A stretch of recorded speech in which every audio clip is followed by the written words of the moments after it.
రేవంత్ సర్కార్ గవర్నమెంట్ మీద మీ అభిప్రాయం ఏంటంటే? రాష్ట్రంలో ఆర్థిక వనరులు ధనిక రాష్ట్రం కాస్త పేద రాష్ట్రంలో తయారవుతుంది. వచ్చే ఆదాయం ఎంత, ఖర్చు ఎంత, ఎన్ని మార్కులు వేస్తారు ఇప్పటివరకు? నెట్టుకొస్తున్నాడనే మాట చెప్పగలుగుతాను. నన్ను కోసినా కూడా 18,500 కోట్ల రూపాయల కంటే ఎక్కువ ఆదాయం లేదు. ఏం చేస్తారా ఆయనను? సో ఇక్కడ ఆంధ్రప్రదేశ్లో వారికి ఫైనాన్షియల్ ఇబ్బందులు పెద్దగా ఉన్నట్టు అనిపిస్తుంది. అదేంటి? రేవంత్ గారు మీడియా మీద చాలా గట్టిగా ఫైర్ అయ్యారు. ఏ పేపర్ నుండి ఏమనుకుంటున్నాను? పాతాళానికి తొక్కేస్తాను. ఉంటేనే మాట్లాడను. Get out from here.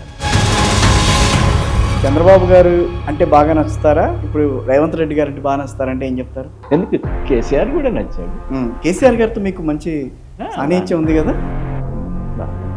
జర్నలిస్టుల విషయంలో నెగిటివిటీ అనేది ఈ మధ్య కాలంలో బాగా పెరుగుతుంది. జర్నలిజంలో సెల్ఫ్ రెగ్యులేషన్ తప్ప ప్రభుత్వ రెగ్యులేషన్స్ ఉండకూడదన్న భావం సర్వత్రా ఉంది. ఏ ఒక పార్టీకి సంబంధించిన వ్యక్తులుగానో ఇంకొక పార్టీకి సంబంధించిన వ్యక్తులుగానో విడగొట్టి చూస్తున్నారు తప్పించి. They have every right to express their own opinion through editorials only. You can't distort A news. Working journalist is employee called a working journalist. That's all. అంత దుస్థితి రావడానికి కారణం media meant for independent opinions అన్న వాటిని working జర్నలిస్టులు ప్రతిబింబిస్తే తప్ప. అందుకునేనేమో ఎవరికి కావాల్సిన వాళ్ళు రాసేసుకుంటున్నారు కదా. ఇదివరకు ఒక జర్నలిస్ట్ మీద ఒక దాడి జరిగితే రాష్ట్రం ఉడికిపోయేది. ఈ ప్రభుత్వం సంగతి తేలుస్తామన్నారు కొందరు. ఈ ప్రభుత్వం సంగతి వర్కింగ్ జర్నలిస్టులు తేల్చగలిగితే వాళ్ళ యజమానులే ముఖ్యమంత్రులు అయ్యేవాళ్ళు. అసలైన జర్నలిస్టులు వెనక్కి వెళ్ళిపోతున్నారు.